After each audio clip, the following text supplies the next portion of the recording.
Hey everyone, I'm Ann. Welcome to the Let's Get Naked podcast, where we dive deep into vulnerability. In this space, we'll explore what triggers us, uncover the patterns holding us back, and discover how to take charge of our own growth. If you're ready to dig in, be vulnerable, and face the tough stuff, then buckle up. It's time to get naked. At some point, the real work stops being about finding answers and starts being about remembering where they live. We've been taught to outsource our knowing, to look for permission, to wait for someone more qualified, more spiritual, more confident to tell us what's true. And the longer we do that, the quieter our own inner voice becomes. Not because it's gone, but because it's been drowned out. This episode is an invitation to get curious about yourself again. Not judgmental, not critical, curious. To notice what happens when you stop reaching for noise and start listening inward. When you create enough space to hear the subtle, steady voice that's been there all along. All of the answers you're looking for already exist within you. Not in a perfectly packaged way, but in a deeply intuitive, embodied way that reconnects you to Source. And Source doesn't shout, it whispers. It speaks through sensation, intuition, pattern, and pause. We aren't meant to outsource our wisdom. We're meant to cultivate a relationship with it, to learn how to quiet the distractions, soften the grasping, and tune ourselves back into the frequency of truth. My guest today is a spiritual mentor for women who are ready for that reconnection. Women who feel the call to come home to themselves and trust what they already know. If you've been searching everywhere except within, this conversation is your reminder to come back. Today, I'm stripping it all off with Jenna Hedstrom. Jenna is a transformational guide and spiritual teacher who helps women become the authority in their own lives. Among other things, Jenna is a breathwork facilitator, which is where I met her. And the work that she does in that space is so powerful and impactful that I just had to have her on to share her work and journey. So welcome to the show, Jenna. Thank you so much. Yeah, absolutely. So doing breathwork with you has been very important work for me. And so I'm looking forward to just you being able to kind of share a little bit with our listeners about your journey and the breath that you do, as well as the other stuff that you do to kind of help bring women back to just their own knowing, their own selves. You know, I think a lot of people are searching for things other places, and when you really realize that the work is turning inwards and getting rid of all of the extra stuff, it's pretty powerful. Yeah. Tell me a little bit about how you got into what it is that you do, if you don't mind sharing that. Whatever portions you're willing to share. What a big story that is. So I think for me, my whole spiritual journey began when my very best friend in the entire world was shot and killed at a party. And prior to that happening, I was like 29 when that happened.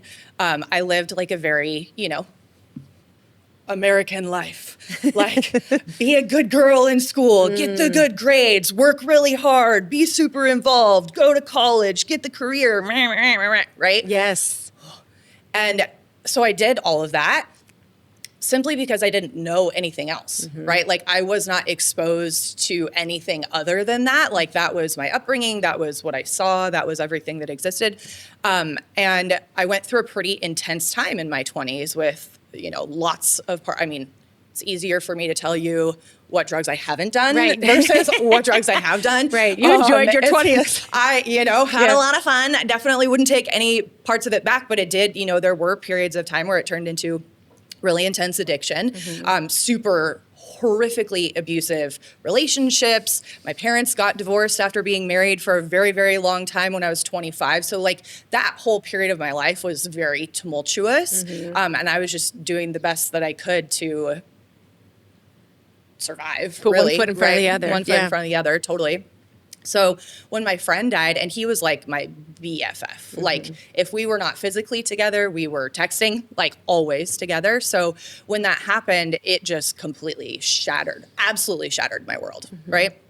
And in that shatter, that was when I found yoga, or I like to say, yoga found me, because it completely carried me through my grief. Completely. Yeah. And then not only did it carry me through my grief, then it started changing me. So like I was very much this person who was like super angry. I was like the girl that everybody's like, oh, once you get to know her, you'll love her.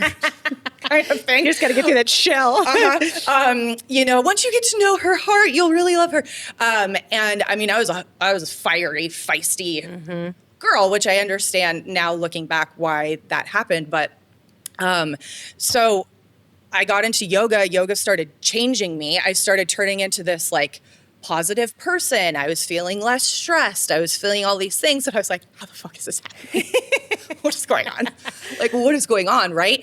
And also, before my friend dying, I wouldn't consider myself a spiritual person. I would actually consider myself like the opposite of that, because organized religion and things like that I was like, oh yes, there's a man in the sky telling me whether I'm going to go to heaven or hell. Right. Like, fuck you. Right. Right. What does that even mean? Right. No. So that never resonated with me. And so when he died, and then I started getting visitations from him, and I started like feeling him, and he would bring me signs, and I knew it was him. Right. Yeah. So then I'm having this like direct experience. And when we have our own felt sense experience, there's something so powerful in that, which is like to the point of, and this, we'll come back to this, right? But like why it's so important to trust ourselves more than anything else, right? Like if a teacher sits there and tells you all these really beautiful things, I always say, like, don't take my word for it. Absolutely. Hear what I'm saying, try it on for yourself. And if it's like impactful for you and create something important for you, go with it. Yes. Right? So me having that experience with him, I mean, he would come in, like he would do these things, signs would happen, and I was just like blown away.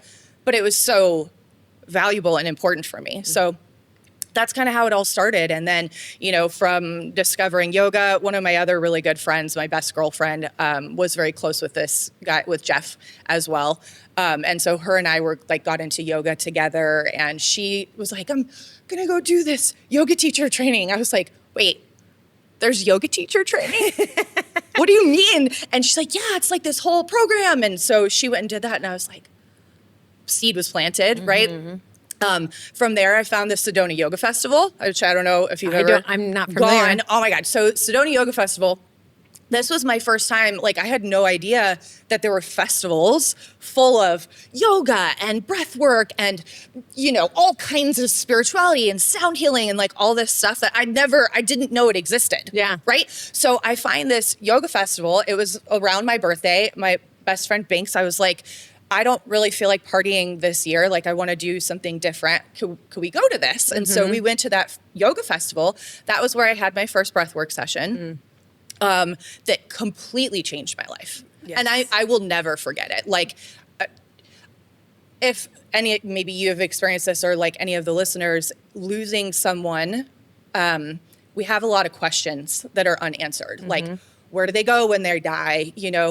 Are they okay? Were they in pain when they passed? Like so many things. Why wasn't I there? Whatever. Like so many things that happen in that. And every single one of those questions was answered for me during that first session. Yeah. Every single one. I felt so much peace. I didn't realize that my shoulders were like tense and tight until they weren't. I didn't know that I could access the levels of peace and just like clarity inside of myself until I did, right? And like so it just completely changed my life. Yeah. Had my first sound healing experience with a man named Three Trees, who that's a whole other tangent we can go down, like what happened for me in that sound healing experience. I'm so blessed that I got introduced to these like major catalytic experiences very early on in my journey, which I now understand looking back how it was designed that way, why it was supposed to happen. But that's how it happened. Yeah. And so with that breathwork experience, then I was like, okay, I can't wait to go back to the yoga festival so I can experience that again, right? And then that teacher eventually started coming back to Phoenix. She would come and do different sessions. I then was introduced to the certification course, went through 2 years of training, actually was asked to be one of 2 teachers to teach the certification course. So it kind of just like took me off, right? Yeah. When I went into my first yoga teacher training, I think this is also really important. I had less than zero intention to teach. Not even in the realm of possibility for me. Right. Not even in the realm. I love how the big guy works. Not even, no. I know. Right? I believe you. Because it was just changing me. So it was like, and this happened. So the yoga teacher training started before the breathwork training did. Everything kind of started like overlapping. And, but so then when I went through that first yoga teacher training, people kept asking me, are you going to teach? Are you going to teach? Are you going to teach? And I was like, no. Right, that's not what the purpose of for me at that point No, was. Yeah, it was purely for me, and because I was curious, and then I graduated, and it was like these opportunities, just like, here, come teach kids yoga, here, come to work at this studio, here, come do that, and then it just kept happening, and I was like, all right, well, I guess I'm teaching, right? And then now, like, I cannot imagine my life being any different. Yeah.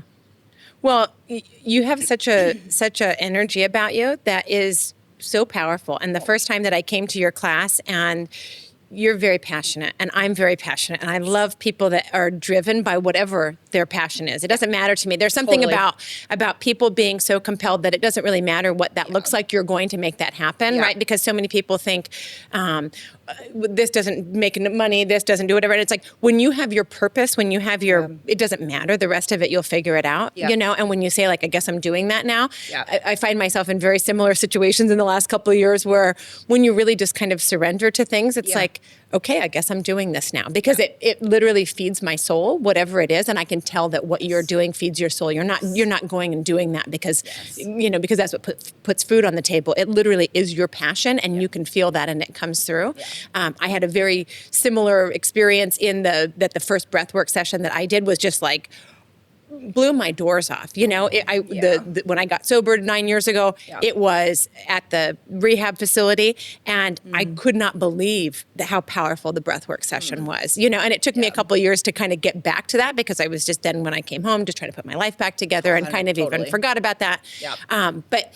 But yes, it is that powerful. And so that's, for me, why I do the things that I do, where I'm hosting the breathworks and trying to share it with other people, because I can't imagine my life without it now. Not even just in the regular course that I do it, but just in the work that I've done to date with it.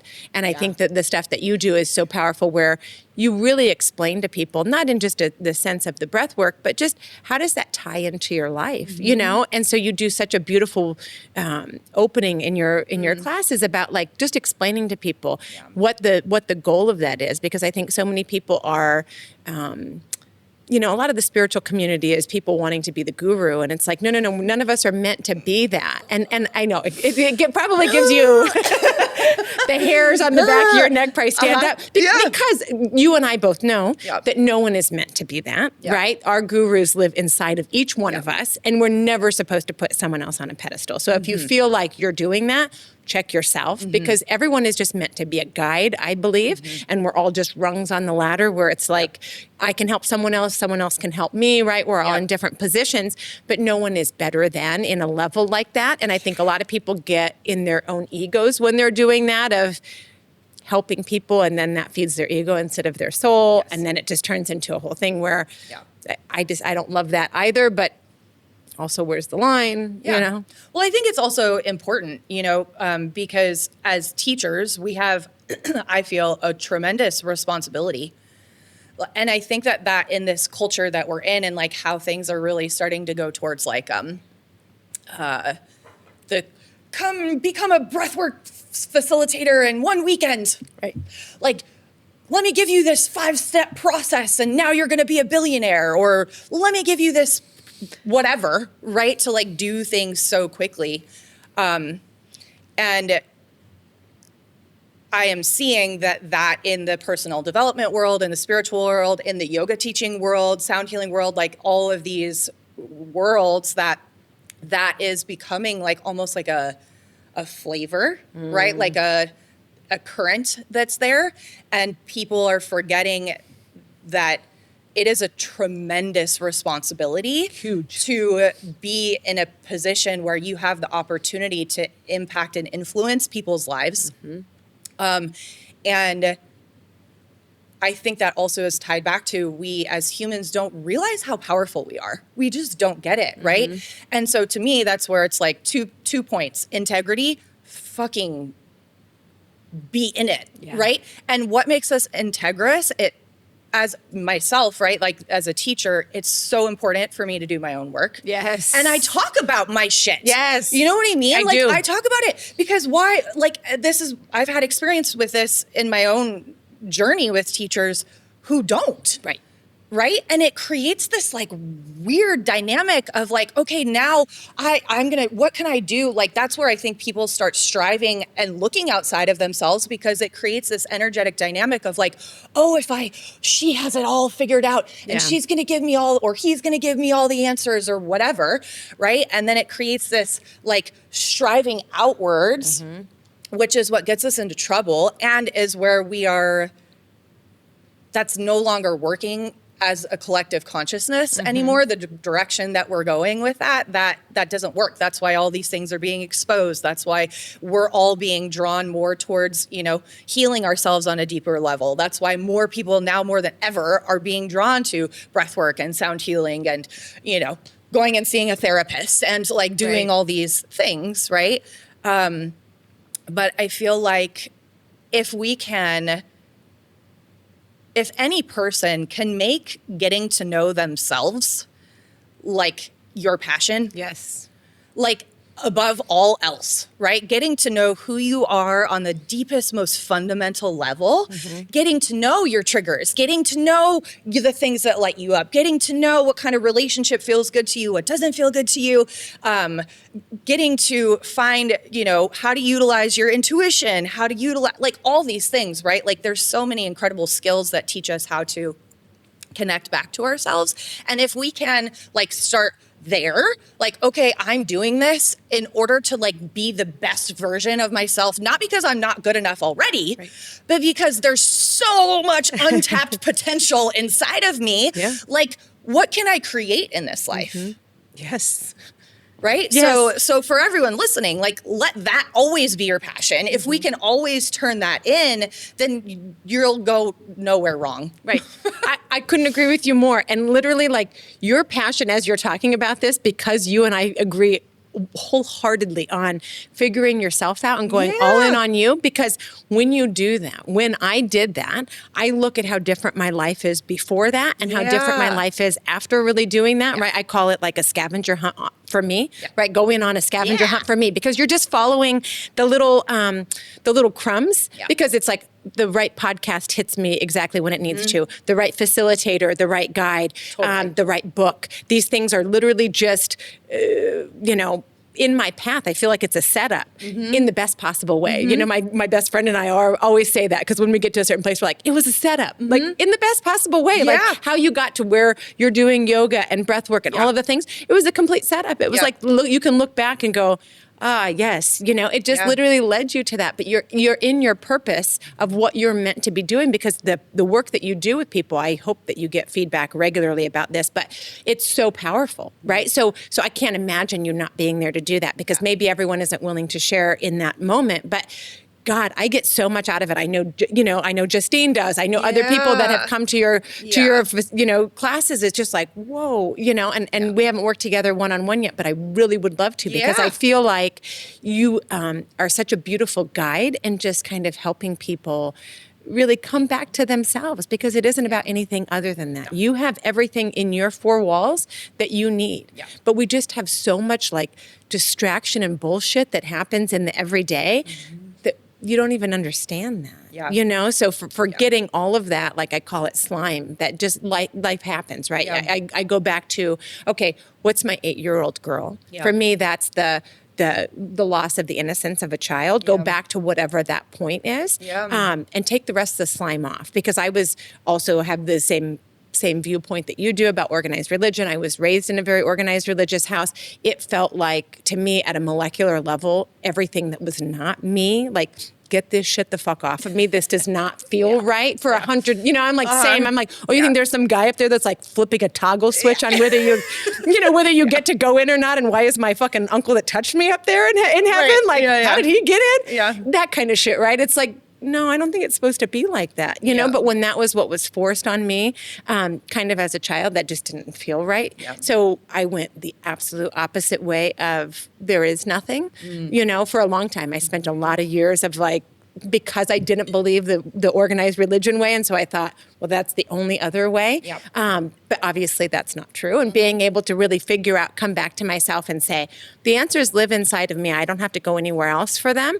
You just have to be able to get quiet enough and get all of that extra shit off of you that has been on you for so long, because it's the programming and the conditioning and all of the things that came in. And it's like, said who?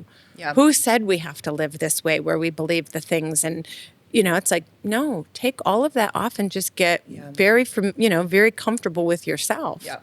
What do you do on a regular basis now to stay in tune with yourself, or to like, advance your journey? I never stopped investing in myself. Yeah. I literally spent hundreds of thousands of dollars in any training I can get my hand on, right? Like whether that, and I always go into trainings, even though a lot of them now are things that I ultimately end up using with my clients and my students, I still always go into them because I'm like, this is working for me, right? Like there's something about this that has created some sort of impact in my life. And that's, for me, it's like, I will never teach anything ever unless I have tried it on in my own life and had some sort of life-changing experience. So I always go into it with that, right? And people like have asked this question before of like, what do you do? And I'm like, I literally am in a course all the time. I am literally working with a mentor one-on-one all the time. Yeah. Like it never stops, because I love learning about myself. Yeah. I love learning in general, right? Because I'm just fascinated by everything about life. And like, that's something for sure that, I loved school. And I feel like when I was a kid, there was an aspect of me that like, I got a lot of validation and like love and stuff because I was a good student. So like that served me, right? Because it encouraged me to love learning more. But now that's one of the things that like, I love about myself so much. And I think is so valuable, is like, if we love to learn and we love to discover and we love to get messy with things and like figure out why this didn't work and what's going on there and all that kind of stuff. Like we're good. We're golden. Yeah. Because life is always going to have us learning. We don't learn from everything is love and light. Right. It's in the messes. It's in the trenches. Yeah. Like I think that one of the worst pieces of advice in the spiritual world is let go and let God. Yeah. This is why, right? Yeah. Is because let go and let God is like this idea that it's disempowering, right? It's like still holds this undertone of like, okay, God is going to give me all answers. It's going to show me the way, right? It's not the same thing as surrender and trust, because when we are forced into those moments of surrender or needing to surrender, that's because we have too much attachment to things being the way that our very limited human mind sees them, right? And so higher self is like, I'm going to keep on giving you these triggers so that someday maybe you see that actually it's not about that, right? It's about you being able to, and this is where I think that it's like the next level for me and all of my clients too, is like, how can we actually learn to see the external world and what's happening in our external world as reflections, right? I created that on some level, okay? And it's this flipping of let go and let God. I mean, we have free will. literally God loves us so much that this being, universe, source, spirit, divine, the boss, whatever the fucking word is for you, right? To me, it's all the same. But like, you're going to go down here as a mini version of me, right? Like you have source like powers and capabilities, literally, right? So you go down there and I will not interfere with your choices. Like one of my teachers, she always says that, you know, we have this soul plan that's laid out and everything in it is a guaranteed possibility. Because we as a human have a choice. Right. Like I could have, in that experience with my friend dying, right? Many other people were involved in that situation. Many other friends were impacted by that situation. Did they take it and run with it the way that I did? No. Right. They didn't. Right?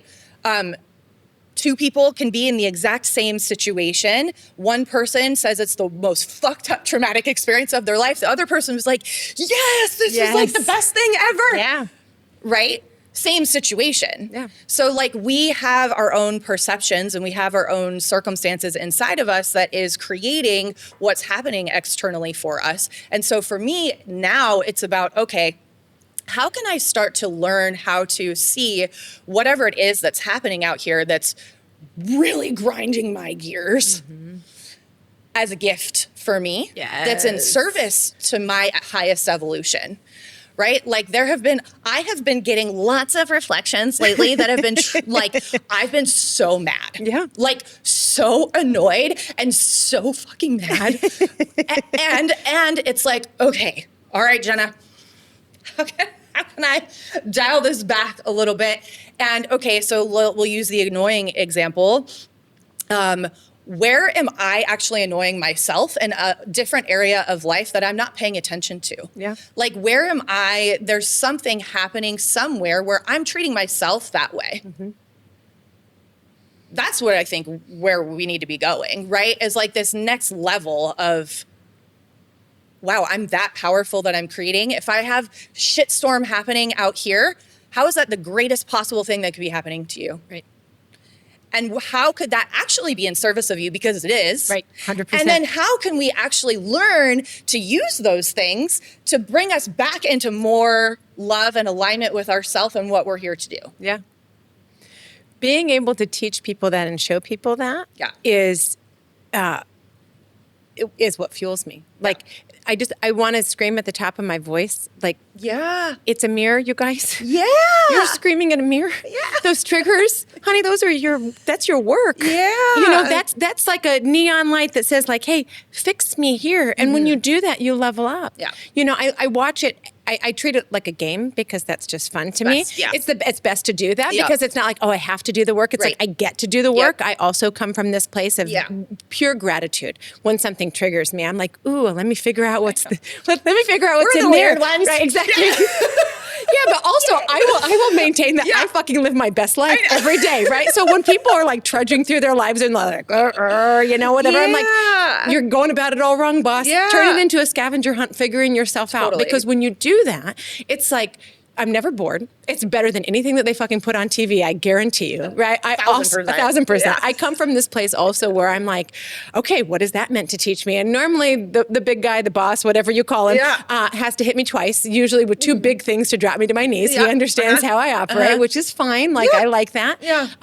But no, it's huge and it's powerful, and I just want to share it with other people because when they're sitting there going, all of these things are happening to me, right? Whether it's I'm attracting the same, piece of shit dude into my life over and over again. It's like, look at what the common denominator is. What is it about you that keeps attracting ain't shit dudes, right? Because that's not them, that's you, right? I'm just using that as one example, but it's all over the place of what am I doing that's bringing those same patterns in because of whatever conditioning it is, because I'm a people pleaser or I'm this person that needs, doesn't have any boundaries, or like, you can figure it out, but start figuring it out, right? Figure out how to get on your own personal scavenger hunt, whatever that takes, without having to have a big event, right? Like you had a big event that switched something for you. I had a big event that switched something for me.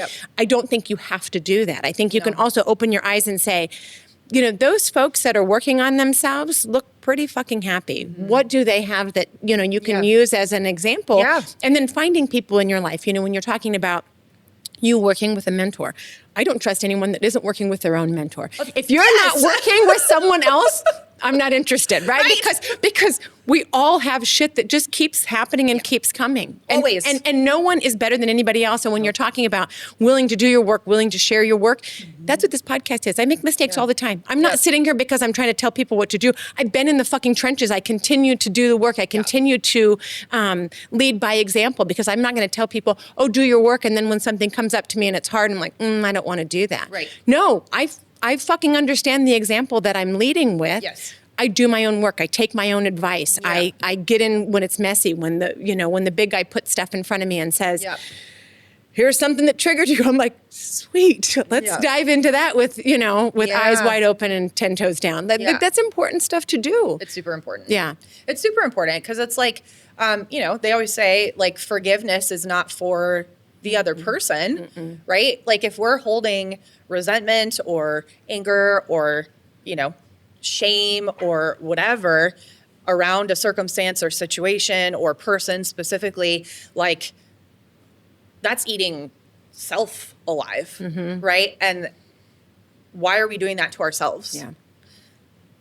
You know what I mean? And I think that even just saying that out loud, it's like, because people on a deep fundamental level, I think have their relationship with themselves is in the trash can. Yeah.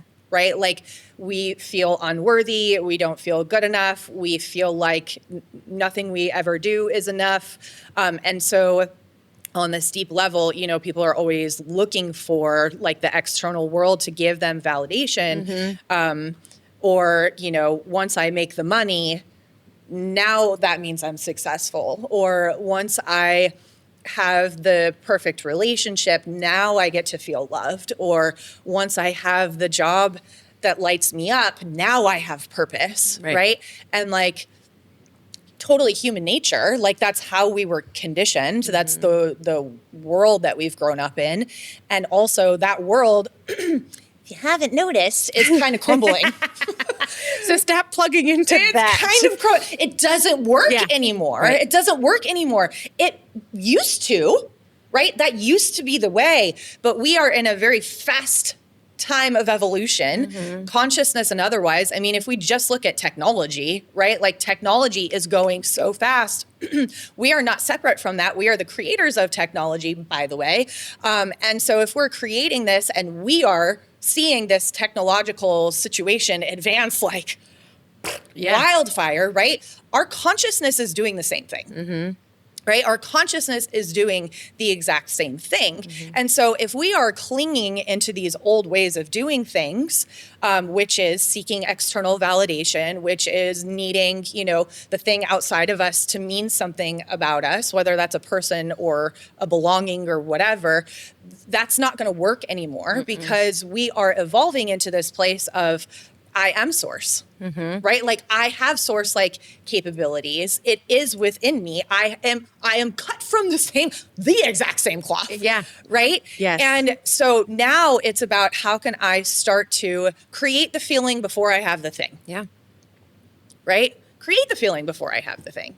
That's the most powerful thing. I don't think people understand. So when I was over in California this is like a year and a half ago, I reminded myself about the breath work that I had done when I was in rehab because I was over and the gym was there and there was a gal that was doing breath work and I was like, fuck, I remember when I did that and how powerful that was and blah, blah, blah, blah, blah. And I went and did like 6 or 8 sessions when I was over there because it was just whatever, blah, blah, blah. And she was doing that, creating the thing, really feeling into the emotion of what it is that you want to have, right? That whole like co-creation situation. And literally everything that I felt the emotion of, everything that I leaned into during that time over there, I have now. Yeah. All of the things, whether it was material, whether it was not material, whether it was a direction that I wanted to go in, whether it was whatever, 100% of the things during those 6 or 8 sessions, 100%. I fucking have now, right? Still batting 1,000, as I will tell everyone that I work with, still batting 1,000. Like, listen or don't listen to me, but breath work is so fucking powerful. If you have not played around with it, if you have not looked into it, I highly encourage people to do that. Or figure out whatever else resonates with you. Maybe that's not part of your scavenger hunt for you individually, but know that the game is a scavenger hunt for you individually. You know, when you talk about, we used to be in this, this power and the different dynamics of things and things are shifting. those things maybe felt like they worked before, but they never did anyways, because it was giving your power externally to something else. And it never has been. We just didn't know better. You know, it was like we're giving someone else the power to tell us that it's okay. Or we're, you know, those feeding off of crumbs of someone else validating you, right? I spent my entire life feeding off of crumbs. What a joke. Like I'm giving someone else the fucking power to something that I just didn't know because I wasn't raised in a way that, and again, nothing against, I'm not blaming anybody else. It's just, this is what my story is. But when you realize that you have the power of that, you have the dynamics inside of you to be able to validate yourself, to be able to understand who you are, to not need anyone else to do that you know, from an external source. Wow. Right. You're taking that power back for yourself. Yeah. You're saying you're worthy. You're not waiting for someone else to externalize that. You're not waiting for a material thing or a certain job to fulfill you or whatever. That all lives right here, and you can go ahead and turn inside whenever you want to. Yeah. You don't need to have this whole big event to do that, right? It just takes getting curious, not being judgmental of what comes up, stop putting stuff on top of it. You know, for me, it was like when I really got serious about that, it was, let's stop putting stuff on top. Yeah. Let's just start that. Let's stop the numbing, whatever your numb of choice is. I poured a lot of booze on mine, right? So obviously stopping with that and then allowing the other shit that's in there to come up so that then you can have the choice, because it is your choice however you decide you want to do it. Let's be real. Life doesn't come with a manual, but it does come with chaos. I wrote this book because I got tired of drowning in everyone else's noise and needed a way to fix my own shit. This isn't some sugar-coated self-help nonsense. It's raw, it's honest, and it's packed with tools that actually work in the middle of real life. If you're ready to stop playing small, take back your energy, and get unapologetically you again, this book is your playbook. You can pick up your copy of the Life Hack Playbook on Amazon or on our podcast website, letsgetnakedpodcast.com. Yeah, and I love what you just said too, because I think that to dial it back for people who are like first starting out in this journey or like just starting to be curious about, you know, what it means to heal yourself or like whatever you want to call it. And this kind of touches on too, like what I do say at the beginning of the breathwork class too, right, is welcome everything, right? And like so as a society, we do the opposite of welcome everything, right? Because we as a society have not, we haven't been taught how to actually build the capacity to be uncomfortable, right? It doesn't feel good to have a ton of anxiety and a ton of stress. It doesn't feel good to feel like the world is against you. It doesn't feel good to be in the throes of addiction and constantly be needing to reach for something to suppress and numb out the intense feelings that we have inside, right? On a super biological level, the brain is wired to get us away from pain.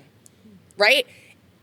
Because we live in this world, like I saw a little clip the other day around like people, because there's not a whole lot of actual real danger. People are not actually putting themselves in circumstances where they actually feel like this guy, I think was like a cliff climber or something, right? Like he's like in actual situations on a daily basis where he could literally die. Yeah. Literally, right? Not, and because we mostly live, at least us here in, you know, our culture, in a society where we're not really faced with actual death in every given moment, our mind now starts to make up everything as a threat, right? And like, oh, that sensation of anxiety or that sensation of depression or, you know, oh my gosh, this horrific thing happened to me. We don't have the skills of like how to navigate that on a nervous system level, right? So welcome everything is this idea. Two things happen. People are listening. They're either like, yes, welcome everything. Or I can't wait to do that. Or they're like, what? Everything? Like, why would I welcome? Why would you do that? Everything. Who is this lady? Like, what the fuck is she saying? Right? because we haven't learned how to actually embrace the uncomfortable things. It's a skill, right? Like, this is not how we are conditioned. This is not. So what we can do then is, because we live in this society that's like the quick fix society, like, okay, I'm feeling, so overwhelmed by my job. I cannot wait till the weekend gets here so I can get hammered or do a bunch of drugs or go out and bang a bunch of people or scroll on my phone or hide behind video games or whatever. Right. Whatever your numb of choices. Numb of choice, right? Can't wait to get to that. Or at the end of the day, same circumstance and situation, right? And so what's happening there is, again, we just haven't learned how to do it. So for me, it's like, okay, how can we dial it back to like the most basic fundamental thing, right? If we look at anger inside of ourselves, right? And we take the story about why we're angry off of it, the memory, the whatever. And it's purely a sensation, anger. Like, how would you describe anger in your body? Makes me feel hot. Hot, Yeah. right? And like this, to me, it's like a lot of power. Yeah. Like, oh, yeah. Yeah. Right? Yeah. It's hard to name that. It's like more sound effects. Right. I was like, hot and my chest just yeah, right? Like a lot of power Yeah. that's happening on a sensational level, right? So what we do with that then, without the story attached, is welcome it. So can I actually allow that intensity to start to actually have space in my body? Like, can I actually okay, can I let it get bigger? Mind immediately is like, no, why would I want to let it get bigger? Anger I've been bad for me to experience, whatever, right? But we're not in the mind right now, we're in the body. So sensation, okay, what happens if I allow this to get bigger? What happens if I create space for this? Don't judge it. Don't think that it's bad or wrong. It's purely a sensation, so allow it. Right? And what happens then, we start to just be overwhelmed with sensation. Now, because the emotion actually has room to move through the body, now we actually have ability to access different states of mind, different states of being, different perspectives, right? Like, now all of a sudden, because I allowed the sensation of anger in my body, now perhaps the forgiveness towards XYZ person or situation, that idea can actually come in because there's room, because the emotion has had room. Right? So it's like, when we catch ourselves reaching for our phone or reaching for a bottle or reaching for a joint or whatever, right? Maybe just noticing in that moment, like, start here, so basic. Okay, what's actually happening here that is making me reach for this? Okay, I really hate the fact that I'm in a soul-sucking job and I don't want to think about it anymore. That might be enough for you. Just that simple acknowledgement, right? Like, acknowledge it. It's there. It's real. Okay. And now you reach for the bottle. Great. You interrupted the pattern. Cool. You know what I mean? Yes. But then from there, now, because you've actually opened the window by welcoming parts of yourself that are not bad or wrong. Right. Your anger is not bad or wrong. Your shame is not bad or wrong. Your depression is not bad or wrong. Your resentment, your guilt, your happiness, by the way, is not bad or wrong. Your pleasure is not bad or wrong, right? Yes. And what's fascinating about that is that we just haven't learned how to be with the uncomfortable. And if we haven't learned how to be with the uncomfortable, we don't realize, but we are actually capping ourselves in our ability to be with the things that we actually want. Yes. Yes. I couldn't agree with you more. That statement that you just made is so fucking powerful, because you have to be able to have those uncomfortable bullshit to be able to have the other side of that. Yeah. Right? So welcoming anything, Yeah. When you described that at the beginning of your class, I feel like, yes, it gives you permission. A lot of times I think people just need that permission, even when you just talk to somebody or you listen and you hear something and it's like, when you have that permission to be able to really just feel the feels, right? Whatever it feels like, whatever is coming up for you. Yeah. When you say, that pattern interrupt, because yes, just pause. Go ahead and still reach for the bottle or the cheeseburger or whatever it is that you want to reach for after the fact. Just recognize it. That's the key. When I was talking to somebody last night actually who was saying, I started recognizing, and I'm still doing the same, whatever the patterns were, but I recognize there's that pause in between. I said, that's all you need to be doing. I'm so proud of you for that one piece, because it will then be able to, that pause gets a little bit bigger between each one, and then you can make different choices. Or make the same choices, but at least go in with your eyes wide open. You're conscious. Instead of just, on airplane mode of, people don't realize there's so much more out there. Yeah. And when we're just doing this, hamster wheel, you're living your life at like a 3 or a 4 when there's a 10 that's possible. And that's all I want to share with people. Yeah. It's like, however you get there, just know that there's such a better way than just numbing on top of all of the junk, Yeah. Make it easy, right? And I also like, the numbing too is also really important. Like, I think that I know from my own experience too, there can be a lot of shame wrapped up in it, right? Yes. Inward shame. And then also when we're consistently, reaching for something again and again, and we know we shouldn't be doing it, or we know we don't want to be doing it. And now we've hit a point where the physical substance actually has control over our bodies. Like for me, I never understood this. My younger brother was addicted to heroin for 10 years. And in the throes of it, like living on the street, like in jail, and like the worst kind. The worst of the worst, right? And I always, for so long, was like, you see what this is doing to you. Just stop. Right. Why can't you just stop? Right? And that's why I am so fucking grateful that my journey did lead me to my own addiction to heroin for a period of time. Wow. Because it took over my body. And there was this physical thing that I could not break through for a period of time. And I now had so much compassion for people in the throes of addiction, because I think a lot of times it's for people who haven't experienced that, they don't realize that internal battle of like what happens there, right? And it's serving you on some level, right? Like, I'm so glad that now I got myself out of it, because there was a moment in time when I was like, fuck this.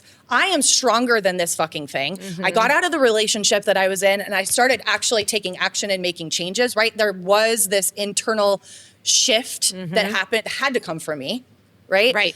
And also people who are in this place, like, we're doing the best we can, right? And we haven't been given the tools to navigate through the intensity of our emotional landscape.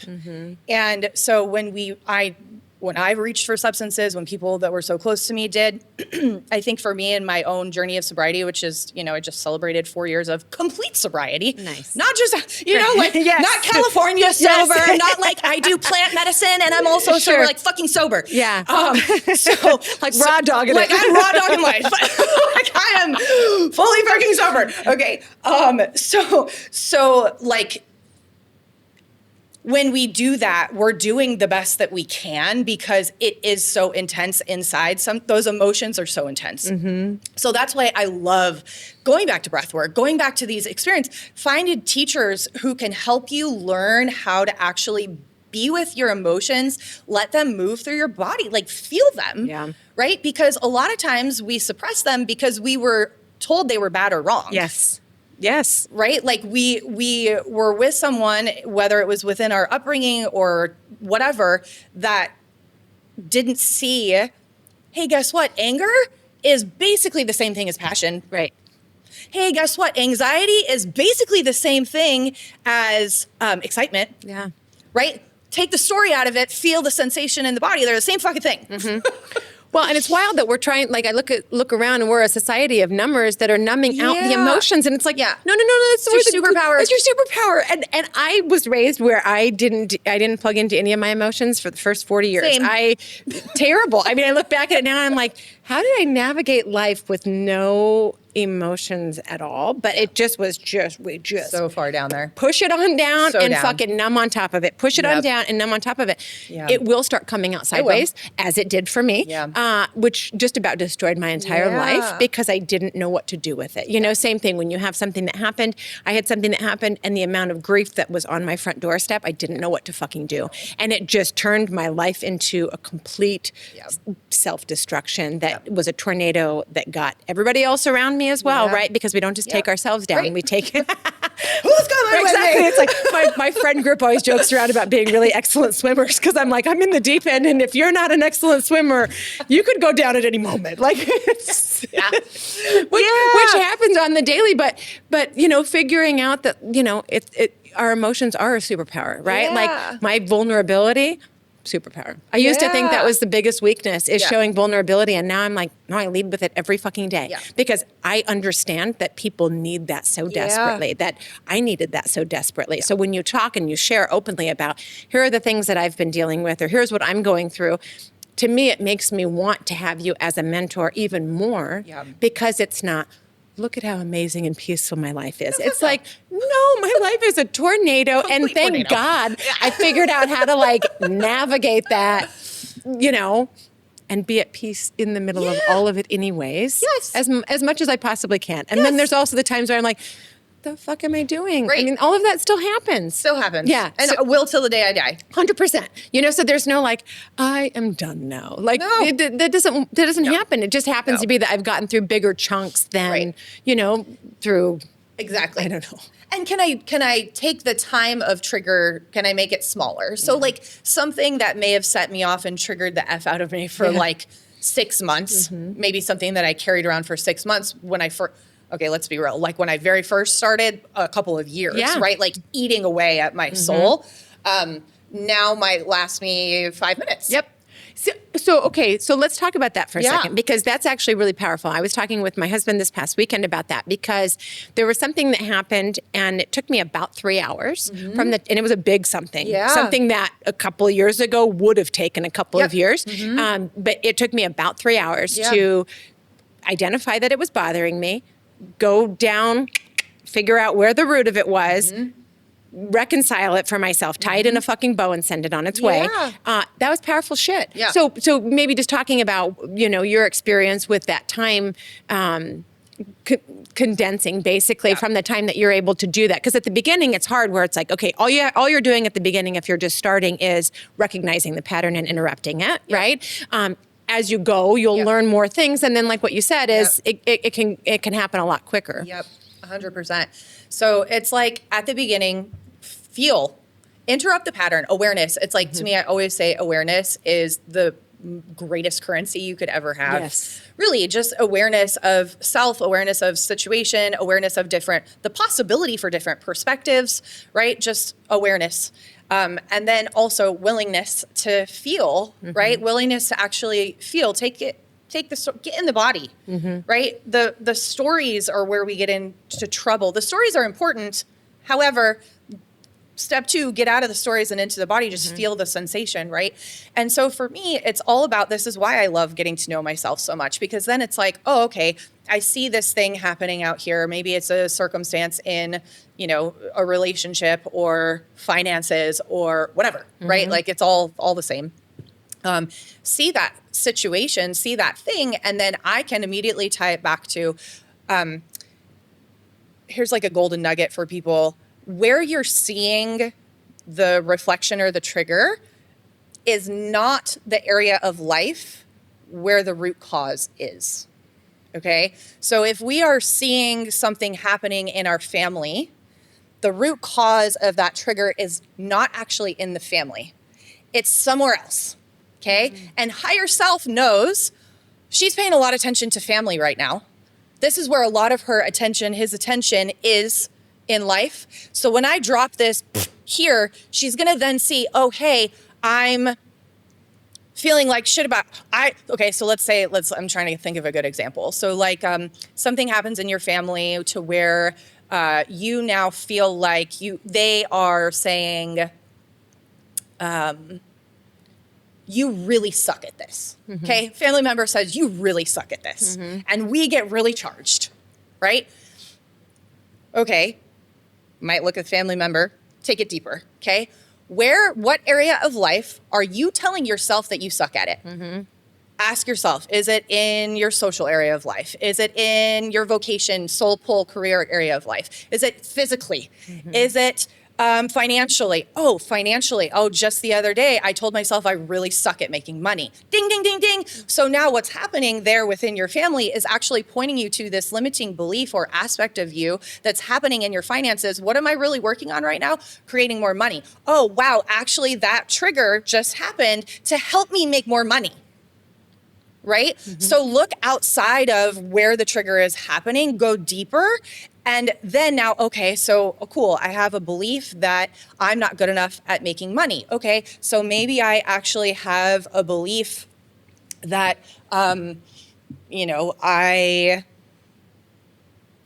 am unworthy of earning money. Okay, I have to work really hard to make money. And it will just kind of lead you down this little rabbit hole of now, okay, is that true? Yeah. No, it's not true. Okay. Is it true that I'm absolutely worthy of earning money? Okay. So now this is where you can collapse time. Find micro moments in your actual day where you've been really good at making money. Oh, yesterday, all of a sudden there was a quarter on the sidewalk that literally fell out of the sky. Oh, I actually am really good at making money. Okay, think back again. Oh, there was that one time that I felt like I had to, was so close to having to close my business because I wasn't making money. All of a sudden, I had this client come in, and all of a sudden I had a $55,000 month. Wow, I was really fast at that time, right? So now you actually start looking for evidence proving it to be true that's actually happened in your life. That's what's really important because our brain, our subconscious, this is why affirmations don't work, right? If you're sitting there looking in the mirror being like, I am lovable, but your internal dialogue is like, no, you aren't, bitch. Yeah, exactly. Hello, like mom and dad said you weren't, this boyfriend said you weren't, all these things, right? You're lying to your subconscious mind is so powerful. So instead of affirmations, I'm not good at making money, I suck at making money, instead of flipping it and being like, I'm so good at making money, yes, you can do that, but why? Find the evidence, prove it to be true. Things that are actually happening in your life. Little tiny micro moments in your day, right? That will collapse time like nobody's business. Yeah. Because now the mind is behind it. The subconscious mind is behind it. So I'll give another example. I have this water bottle that has this black lid on it. I'm surprised I didn't bring it with me today. Every time I've tried to leave the house, that fucking water bottle lid was missing. Okay? Could not find it. Ever. So now I'm late because I'm running around searching for this water bottle lid because I want to bring my water bottle with me. Okay? So what am I saying when the water bottle's lid is missing? Oh my God, why do I always lose this thing? Oh my God, this thing is never here. Why can't I ever find this thing? Right? Yeah. So these are the narratives that are happening, the thoughts that are happening as I'm searching for said water bottle lid desperately all over my house. Okay? Trick. Why am I so good at finding this water bottle lid? Right? So I flipped it. Why am I so good at finding this water bottle lid? And guess what happened? It would just show up out of nowhere. Yep. Right? Show up out of nowhere. And when it worked that first time, I was like, oh, damn. Like, what? I can do that? So then I started, and I was like, now every time I'm finding the water bottle lid, I'm like, wow, look how easy that was. And I literally reprogrammed my mind, and now I've shifted matter and my reality, right? Collapsed time. Yes. Hours that I would search for that water bottle lid, right? Yeah. So we can do that same thing with our own internal world, right? And that's how we can catch ourselves saying things. Okay, you have to find evidence, and your subconscious mind is going to want to prove that right. So when you can find evidence in your actual day-to-day life, not saying I am worthy, but rather saying, because like, if you go underneath worthiness, it's like, actually, I really want to feel valuable. I really want to feel important, right? Like, go underneath worthiness. Okay, I really want to feel important. So now I'm tracking micro moments when I felt important. Yeah. Okay, I said this thing to this person yesterday. That was really important for me to say. Awesome, right? Okay, another thing underneath worthiness is like not feeling special. or unique, right? So now I don't feel special or unique. So now I start seeing micro moments in my day where I actually felt special. Wow, I actually decided to eat nourishing food yesterday instead of go to McDonald's. I felt so special because I treated myself that way, right? Yeah. So we're like doing these things like that, reprogramming the subconscious mind. And that's why I love breath work, right? Because breath work gives us a tool to feel the emotions, process the emotion, actually allow the emotion to come through. Those little nuggets can now come in of like what's underneath the part, right? And then we apply it in our lives, and our lives completely change. So if you lose your keys or your water bottle lid or, certain pair of shoes, start asking yourself why you're so good at finding them. Just flip it around. Well, and it's funny because I think it is that powerful, right? You're using that as an example of a water bottle lid, but you can use that example with any of the things, right? And you just co-create for yourself this life that you want, whether it's any of the things. Like I'm amazing at finding these things. Yes. I've watched myself do it over and over again. I mean, I co-sign on that 1,000%. Yeah. So Well, Jenna, thank you for coming. The hour just goes like so fast. I know. It's just and then we're gone. I know, and then we're gone. So, will you tell everybody how to find you, and then we'll also put your stuff on the website too. Totally. So if you're in social media land on Instagram, it's Jenna Page Healing, and then on Facebook, Jenna Hedstrom. Website is Jenna Page Healing. So that's where you can find me. I teach yoga and breath work and all kinds of magical workshops at Surya Yoga, which is in North Phoenix.